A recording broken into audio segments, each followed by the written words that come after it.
Sir പിന്നെ ഒരു കാര്യം ഇപ്രാവശ്യം ഞാൻ TV കണ്ടതാണ് ശരിക്കും അമ്മച്ചി എനിക്കും വിഷമം തോന്നിയേ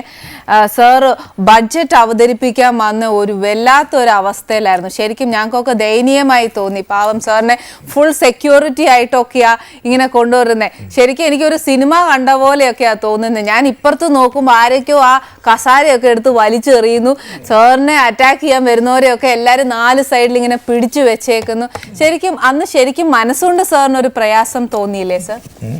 ഇല്ലേ ഇത് ശരിക്കും നമ്മുടെ പ്രേക്ഷകർ കാണണം അദ്ദേഹത്തിന്റെ റിയാക്ഷൻ കണ്ടോ നമുക്ക് എന്നാ പ്രശ്നം വന്നാലും ഈ ഒരു ആറ്റിറ്റ്യൂഡ് നമ്മൾ എടുക്കണം പോട്ടെ അത് അവിടെ നടക്കും അത്രേ ഉള്ളൂ എന്നാലും നമ്മുടെ ഡ്യൂട്ടി ചെയ്യണം അല്ലേ സർ ഈ ബഡ്ജറ്റിന്റെ കാര്യം പറഞ്ഞപ്പോൾ ഒരു വീട്ടമ്മ എന്ന നിലയ്ക്ക് എൻ്റെ ഒരു ചെറിയ റിക്വസ്റ്റാ സർ ഞാൻ പറയുന്നത് ഒരു ബഡ്ജറ്റ് അവതരിപ്പിക്കുമ്പം ശരിക്കും സർ ഒത്തിരി കമ്പനി മാർക്കറ്റിംഗ് പേഴ്സൺസുമായിട്ടൊക്കെ ഡീൽ ചെയ്തിട്ട് ആ ഒരു ബഡ്ജറ്റ് തീരുമാനിക്കുന്നത് പക്ഷെ അമ്മച്ചി ഒരു ബഡ്ജറ്റ് വരുമ്പോഴേ ഒരു വീട്ടമ്മേനെ ഒത്തിരി ബാധിക്കുവല്ലേ ഓരോ സാധനങ്ങളായാലും എല്ലാം അമ്മച്ചി എന്നോട് യോജിക്കുന്നില്ലേ അതെന്താണെന്നറിയാമോ ശരിക്കും സർ എൻ്റെ ഒരു അഭിപ്രായം ഞാൻ പറയുക ഈ ഒരു 10 റെസിഡൻസ് അസോസിയേഷനിലെ സ്ത്രീകളെ വിളിച്ചിട്ട് ഇപ്പം എന്നെ വിളിക്കണമെന്നല്ല ഞാൻ പറഞ്ഞത് എൻ്റെ ഒരു അഭിപ്രായം ഞാൻ പറയുക അവരുടെ പ്രശ്നങ്ങൾ എന്താണെന്നും അവർക്ക് എന്താണ് ആവശ്യമെന്നും ഒന്ന് മനസ്സിലാക്കിയിട്ട് നമുക്ക് ബഡ്ജറ്റ് തീരുമാനിച്ചൂടെ സർ ഞാൻ അങ്ങനെയൊക്കെയുള്ള വലിയ സ്റ്റഡികളൊക്കെ നടത്തിയിട്ടും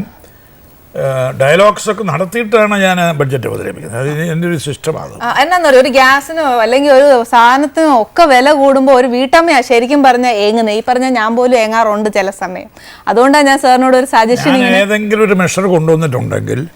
ആ മെഷറിനെ സംബന്ധിച്ചിടത്തോളം അതിന്റെ ബാക്ക്ഗ്രൗണ്ട് ശരിയായിട്ട് പഠിച്ചിട്ടാണ് കൊണ്ടുവരുന്നത് ഓക്കെ അതെനിക്കറിയാം അത് ഈ പറഞ്ഞോട്ട് ഞാൻ പറഞ്ഞില്ലേ നേരത്തെ ഒരു ഉത്തരം പറയണമെങ്കിൽ പോലും സർ അതിന്റെ 4 സൈഡഡ് മുഴുവൻ ചിന്തിച്ചിട്ടല്ലാതെ സർ ഒരു പാഴ്വാക്ക് പറയാറില്ല അല്ലേ സർ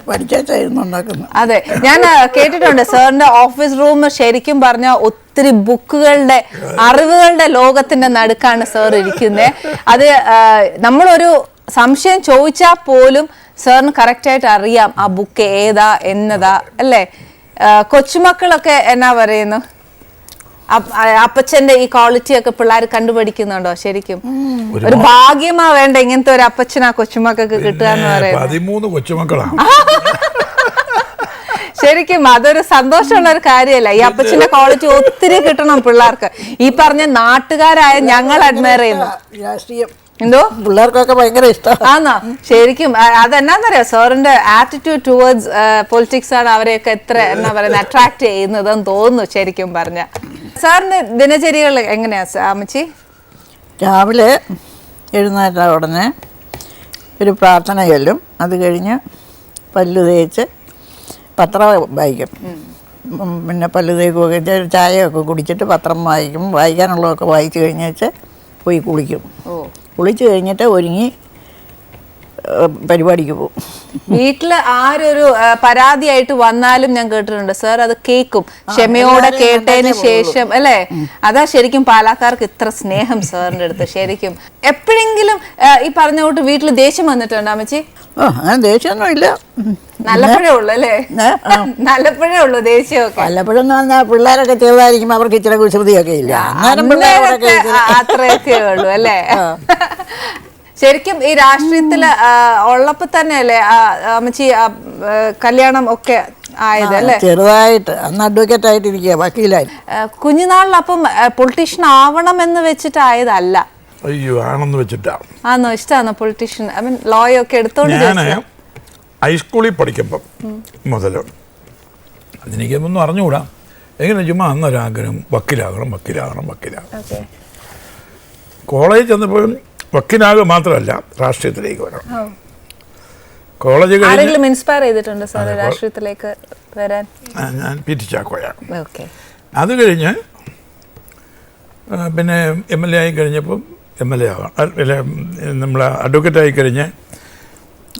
തെരഞ്ഞെടുപ്പിൽ നിൽക്കണം ഇതൊക്കെ വലിയ ആഗ്രഹങ്ങൾ വന്നു അങ്ങനെ പ്ലാൻ ചെയ്താണ് രാഷ്ട്രീയത്തിൽ നമ്മൾ വന്നിട്ട് സർ പഠിച്ചത് ലോയാണ് അപ്പം ഈ പൊളിറ്റിക്സിൽ ഒരുപാട് സാറിന് അത് സ്വാധീനിച്ചിട്ടുണ്ടോ ലോ ഹെൽപ്പ് ചെയ്തിട്ടുണ്ടോ പിന്നെ ഇഷ്ടം പോലെ അല്ലേ ലോ പഠിക്കുക എന്ന് പറഞ്ഞ വലിയ കാര്യമാണ് തീർച്ചയായിട്ടും അപ്പം ലോ പഠിച്ചതുകൊണ്ട് ഇപ്പം ഞാൻ ഇത്രയും നാളെ മന്ത്രിയായല്ലോ 25 വർഷത്തോളമായി പല വകുപ്പുകളും മാറി പല വകുപ്പുകളും. പക്ഷേ ലോ ഇതുവരെ മാറിയിട്ടില്ല. അതില്ല, ശരിയാ. എല്ലാ കാലഘട്ടങ്ങളിൽ ലോ വകുപ്പ് ഞാൻ കൈകാര്യം ചെയ്യുന്നു. എനിക്ക് നിയമത്തോട് വലിയ ഇഷ്ടമാണ്. നിയമം ലോ പഠിച്ച സാറ് ഈ ഫൈനാൻസ് മിനിസ്റ്ററായിട്ട്